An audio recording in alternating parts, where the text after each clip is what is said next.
Hello. Hi. Is this cute? Oh, thank you.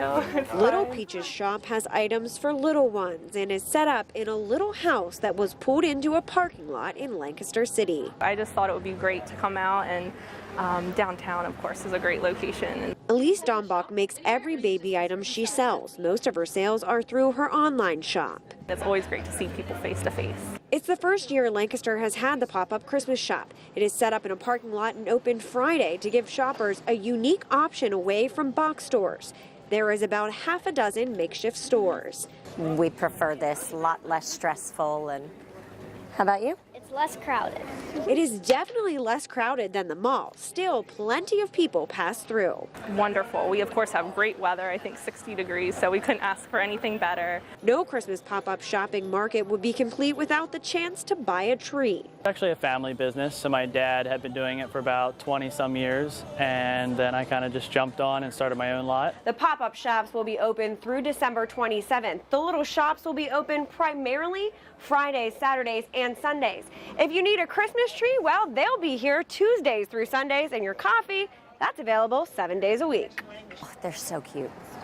And they smell nice, and they're such a great idea, such a great use for those little sheds. The atmosphere is fun, it's a good place, so just enjoying it. It's definitely a great little place to sell for the month. In Lancaster, Leah Kierstein, Fox 43 News.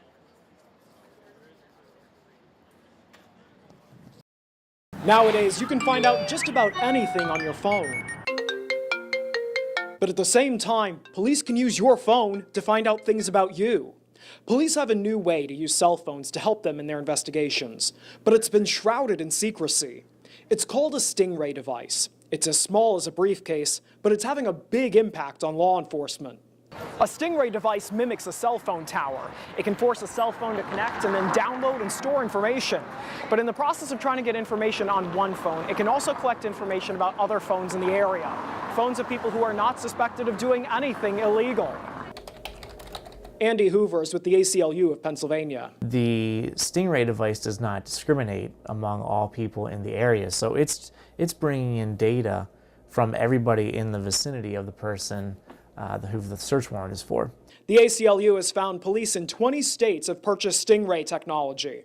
Through a right-to-know request, Fox 43 obtained this purchase order, showing the Pennsylvania State Police spent $232,000 to buy an upgraded version of the technology called Hailstorm. The company that makes this is called the Harris Corporation. It's based in Florida. We wanted to know to what extent the police are using this technology and what impact it's had on investigations. But state police refused to answer our questions. Why? The FBI doesn't want them to. Police agencies across the country have signed non-disclosure agreements, like this one in Baltimore.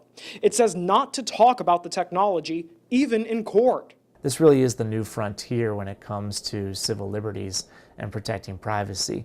There are a lot of new technologies, and government could use them. They could use them in ways that are effective, but they could also use them in ways that are abusive. So we have major privacy questions. Florida Senator Bill Nelson has written to the Federal Communications Commission, wanting to know why the agency approved the Stingray device.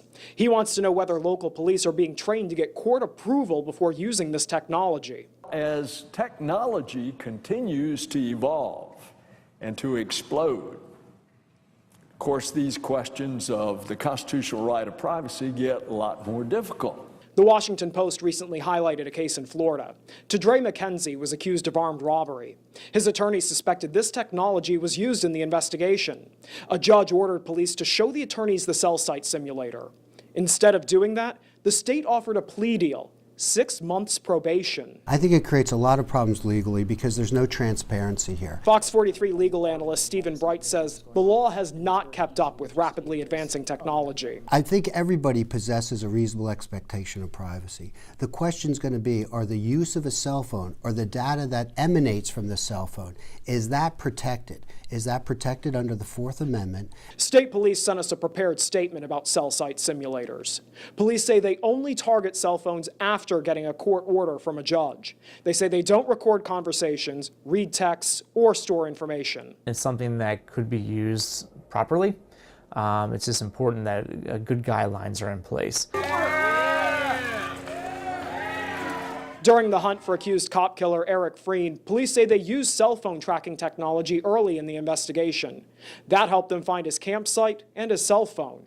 They found him several weeks later. There are certainly many benefits. One that comes to mind is perhaps if it is an abduction or an Amber Alert. You can harvest data quickly, easily, and coherently enough that it can be evaluated to make a quick arrest. Bright says he expects courts will have to step in and rule on the constitutionality of this. The state legislature likely will have to develop some regulations too. But technology often advances more quickly than the law does. And that's one of the challenges of how do you write a bill when the technologies are constantly evolving. Norma Knapp hasn't stopped all day. You want paper plates? Not since word got out that her pizza is the best in the United States. Pizza makers came, they had all kind of chefs from all over Italy and all kind of places come and do things.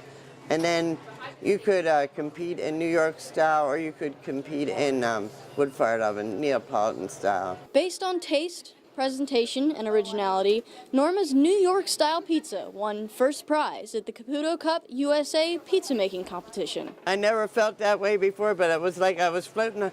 I was crying, but I was like high above the clouds. She's only been making pizza for about 7 years here at Ritz Farmers Market and Auction in Manheim after having to give up her previous stand. I knew Market here wanted a fresh pizza stand, and they asked me, can you make pizza? And I said no. So it took a lot of research. I went on pizzamaking.com on the internet. Which seems to have had all the answers, including her secret ingredient. Passion and respect the art of pizza making. Because she won't tell you the others. I looked for this cheese for 3 years till I found it. Of which you can taste on Tuesdays at $2 a slice. I hope I put, Ritz Market is a great market here. You know, I hope I put them on the map. In Manheim, Lancaster County, Rebecca Nyer, Fox 43 News.